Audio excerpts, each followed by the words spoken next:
So people ask me that question all the time, basically, where are you from? And usually I just say Wilmington, North Carolina, because that's where I spent the last 4 years, my entire high school career.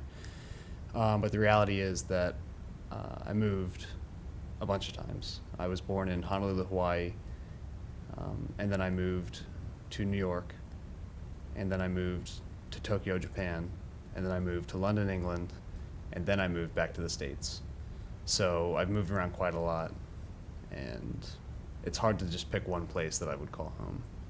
My dad is from Long Island, New York, and my mother is from both Florida and the eastern coast of North Carolina. My father's profession was basically in the finance industry.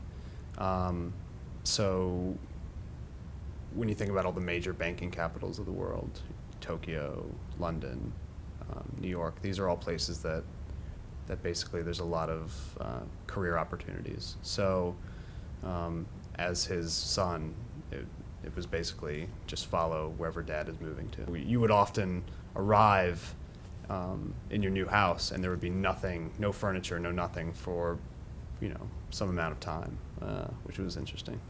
A lot of people that I know basically grew up in the States. I mean, that's what they would call home. Either they are from Winston-Salem their whole lives, or they're from Wilmington their whole lives, and they grew up there, and so they can call that place home.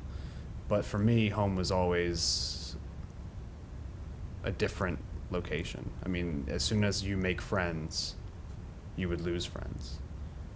And you would go to a new place, and then you would make new friends. So I think that was one of the greatest things growing up in all these different places was you adapted to that kind of change.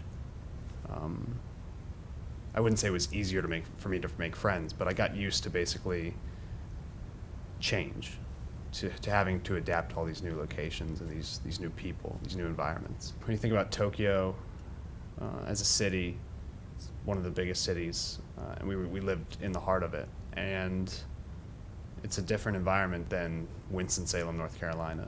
You get a bunch of different cultures. I mean, so you think Tokyo, Japan, it's not just Japanese people living there. It's a lot of different people. And so you're able to meet all these different kinds of people. Whereas Winston-Salem is a little bit more, not as big a melting pot. I mean, there's definitely some diversity here, but Tokyo, was quite a melting pot. London was exciting. I mean, we lived on the outskirts of London, and though we could still go into the city.